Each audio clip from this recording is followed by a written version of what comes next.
Published, 21:18 Eastern Daylight Saving Time, the 29th of June 2018. Updated, 21:19 Eastern Daylight Saving Time, the 29th of June 2018. Maynard James Keenan has denied rape accusations that were leveled against last Friday.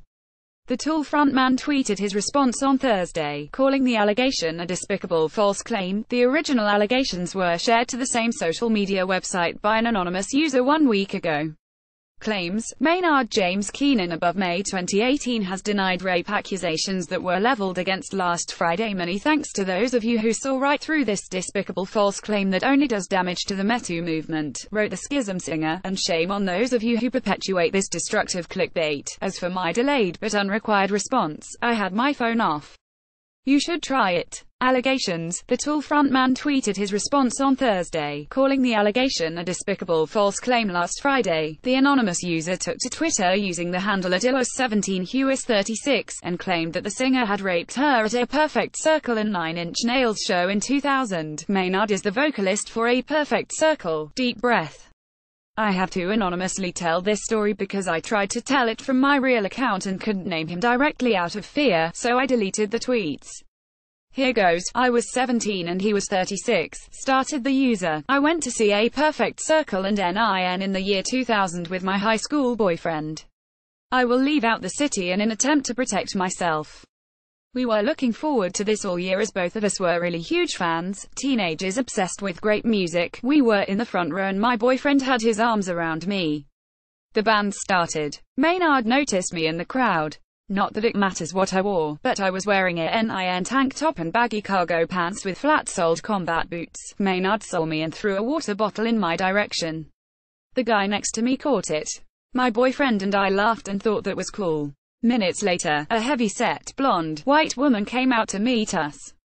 She looked at me and asked, "Do you want to meet the band?" Accusation. The allegation was posted to the same social media website by an anonymous user. I said, "Can my boyfriend come with me?" The heavy-set woman said, "I only have one pass. You can meet them now if you want." I told my BF that I'd see him in a few minutes, and then I followed her backstage. She led me back to the VIP area, and I never saw her again. Maynard was sitting on a picnic table and was staring at me.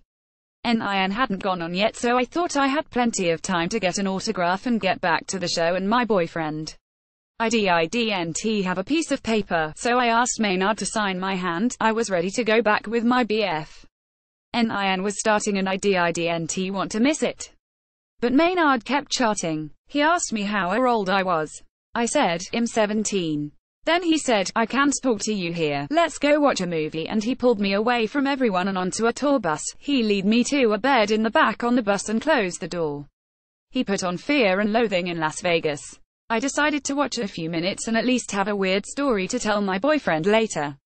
Yes, 17-year-olds can be naive. This is why older men target teenage girls. He started rubbing my neck. At this point, I fell silent. He talked about the film, Johnny Depp, and Hunter S. Thompson while he started taking his pants off.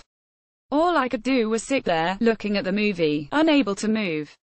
Tool. Many thanks to those of you who saw right through this despicable false claim that only does damage to the MeToo movement, wrote the Schism singer. I froze so he had to move my body into a missionary position. He pulled off my cargo pants. He forced himself in. There was no attempt at warming up. I mentioned this because this this was about raping me as fast as he could. He penetrated my vagina without a condom, moving rapidly, while I lay there frozen in a stunned silence. If I sound clinical, it's because it has been a long time and I have tried to push down any sort of fear or shame that comes with a rape. There was no consent made. I was not high. I was clean. He did not seduce me. He forced me, quickly taking advantage of my paralyzed state. It took me years to process his actions. He came all over my torso and didn't wipe me off. There were stains on my tank top when I left. I don't remember the next few minutes, but I do remember this. My boyfriend was waiting for me at the doorway where I had been led. His face was sick with worry. I didn't want to upset to him, so I kept it to myself. I'm sure to some this doesn't sound like rape.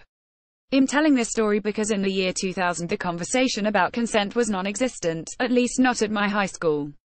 Statutory rape in this state is 16 and under. Lucky for him he beat it by 1 year. A perfect circle. As for my delayed but unrequired response, I had my phone off.